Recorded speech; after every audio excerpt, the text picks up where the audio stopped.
ခင်ဗျားတို့သိကြလားရန်ကုန်မြို့ကနမေကြီးအင်းလျားလိတ်ဟိုတယ်မှာ1962ခုနှစ်ဆိုဗီယက်ယူနီယံကလက်ဆောင်အဖြစ်တည်ဆောက်ပေးခဲ့တဲ့ဒီဟိုတယ်မှာကဧည့်သည်တွေဘယ်တော့မှတဲခွင့်မရတဲ့အခန်းတစ်ခန်းရှိပါတယ်ပြင်ဆင်နေလို့လည်းမဟုတ်ဘူး VIP တွေအတွက်လည်းခြံထားတာလည်းမဟုတ်ဘူးအဲ့ဒီခန်းကဟိုတယ်ရဲ့ booking စနစ်ထဲမှာဘယ်တော့မှလုံးဝမရှိခဲ့ရပါဟိုတယ်တက်တန်း65နှစ်လုံးလုံးဝန်ထမ်းတွေကိုသွားမေးလို့ရှိရင်တို့အဖြေတစ်ခုတည်းပဲပေးပါတယ်အဲ့ဒီခန်းမှာလူရှိတယ်ဆိုပြီးတော့ပေါ့ကျွန်တော်နာမည်ကတော့ခိုင်ပါဒါတော့ကျွန်တော်ရဲ့ TikTok အကောင့်ပါအင်းလျားလိတ်ဟိုတယ်က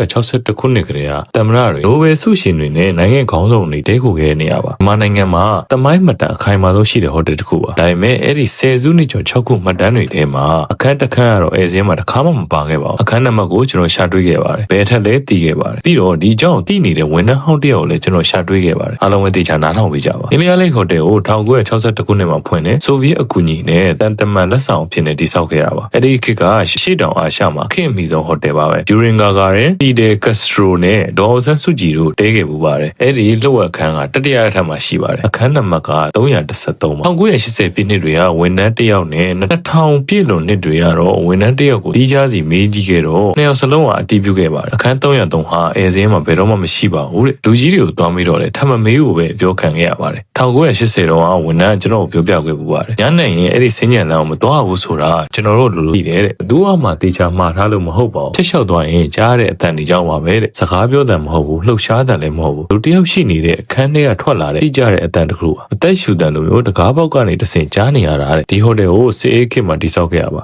ဆိုဗီယက်ဗီဒူကာတွေနဲ့ဆိုဗီယက်ဆောက်လုပ်ရေးပဲအဲ့ဒီခေတ်ကဆိုဗီယက်ယူနီယံကမ္ဘာတဝန်းကဟိုတယ်တွေကိုထောက်လှမ်းရေးကွန်ရက်ဖြစ်သုံးလို့ရှိပါတယ်အဲ့ဒီတွေကိုဘယ်တော့မှမတဲတဲ့အခန်းတွေကတခြားကိစ္စတွေသုံးဖို့အတွက်ပါထောက်လှမ်းရေးကိရိယာတွေဆက်သွယ်ရေးစခန်းတွေဟိုတယ်မှတ်တမ်းမှာဘယ်တော့မှရေးမထားရမယ့်ကိစ္စတွေအတွက်ဒါကယုတ်တိရှိဆုံးရှင်းလင်းချက်ပါပဲစေးခေတ်ကထောက်လှမ်းရေးခန်းကအခုထိပိတ်ထားတော့မှာပဲအခုထက်ထိလည်းထိမ့်သိမ်းထားတော့မှာပဲပြီးတော့ဝန်ထမ်းဟောင်းပြောတာအမှန်ဆိုလို့ရှိရင်အခုထိလည်းလူတယောက်ရဲ့အသက်ရှူတန်တွေကကြားနေရတော့မှာပဲအခန်းနံပါတ်က313အင်းလျားလိတ်ဟိုတယ်ဧည့်သည်လုံးဝမတည့်ရဘူး65နှစ်လုံးပြီးတော့လူတယောက်ဒါမှမဟုတ်အရာတစ်ခုခုကတကားနောက်ကနေအသက်ရှူနေသေးပါပဲအင်းလျားလိတ်ဟိုတယ်မှာအလုပ်လုပ်ခဲ့မှုတဲ့သူတွေရှိကြလားအဲ့ဒီစဉ္ညာလန်ကိုညဘက်ဖက်ချောက်ဖူးကြလားဘုံမှာပြောခဲ့ပြီပါဘာဖြစ်လို့လဲဆိုတော့အဲ့ဒီအတန်အခုထိကြားနေရတော့မဲလားဆိုတော့ကျွန်တော်သိကျင်လို့ပါကျွန်တော်နာမည်ကတော့ခိုင်ပါကျွန်တော်ရဲ့အကောင့်လေးကိုလည်း follow လုပ်ပေးထားကြပါအားလုံးပဲကျေးဇူးတင်ပါတယ်